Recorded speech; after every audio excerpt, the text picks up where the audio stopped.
Next we'll see the data types used in SQL. Okay, so first is null. So as the name itself tells you, it has a null value or a nil value.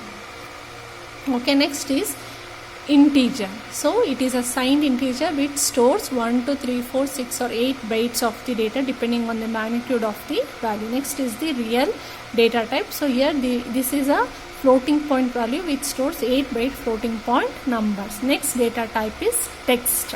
Okay, so here the value of a text is, it is being stored. Obviously text means it is a string. Okay, so used to stored, so it is been stored using the database. Okay, so that is been encoded using UTF-8. So text means obviously it should be encoded at the sending side and decoded at the receiving side, correct? So the database encoding it is being done using UTF-8, UTF-16BE or UTF-16LE. Okay, so next data type is blob. So here what do you mean by blob? It is the binary large object. Blob means binary large object of the data that is being stored exactly as it was the input. So here no decoding or no encoding is being done. So however the data is being stored, it is being sent like that and received at the another sent like that. So it has been called as binary large object. Why? Because it is not encoded. So once again I'll repeat, there are how many types? 5 types of data types. So first one is the null, next is integer, real, text and blob. So null means it is as the name itself tells you, it is having a nil value. Integer means it is a signed integer. It is going to store 1, 2, 3, 4, 6 or 8 bytes depending on the value. Real means the value is a floating point value. It stores 8-byte floating point number. Text means it is a text. It is stored as a string and is also used in the database for encoded using UTF-8, UTF-16BE or UTF-16LE. Blob means it is the binary large object of the data that is being stored exactly as the input. So only it is named as large object. Okay, so here the SQL commands are not case insensitive. Are case insensitive means cases are cases like whatever the case you use, whether it is the lower case or the upper case, it is case sensitive. Okay, but in practice write commands and clauses in the upper case. You all know, like create, database, delete, everything you are going to write it in the upper case to differentiate whether it is the attribute name or table name.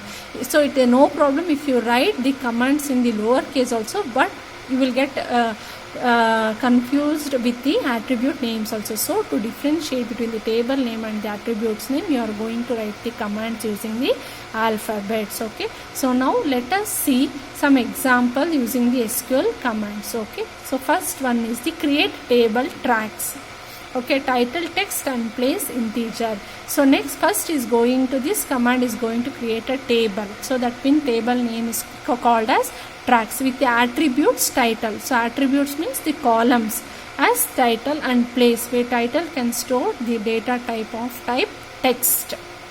Okay, and place can store data of type integer. So that means you are creating a table that stores both the string value and then integer value. So one is tracks with the attributes title and place, where the title can store data of type text, and place again stores the data of type integer. So that means you are creating a table called as tracks which stores both the string data and the integer data. Next is insert into the tracks.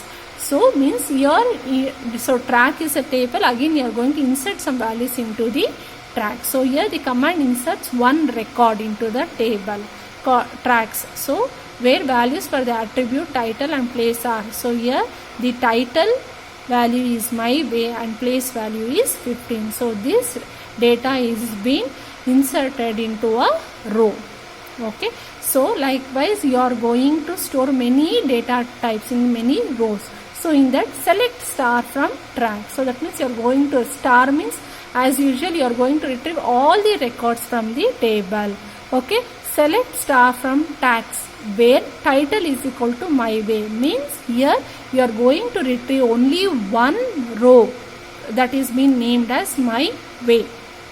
Okay, so here one particular you are mentioning where means you are particularly retrieving the record of this of the table tracks from having the value of the attribute title as my way. Okay, so next is select title, place from tracks order by title. So that means you are going to select the title. So you are going to select the rows and you are going to order this title. You are going to order the rows, okay, which place from tracks. The values of attributes title and place are retrieved from the table, and the tracks with the records are ordered in an ascending order of title. Suppose we don't mention any other condition, so either it might be or the ascending or descending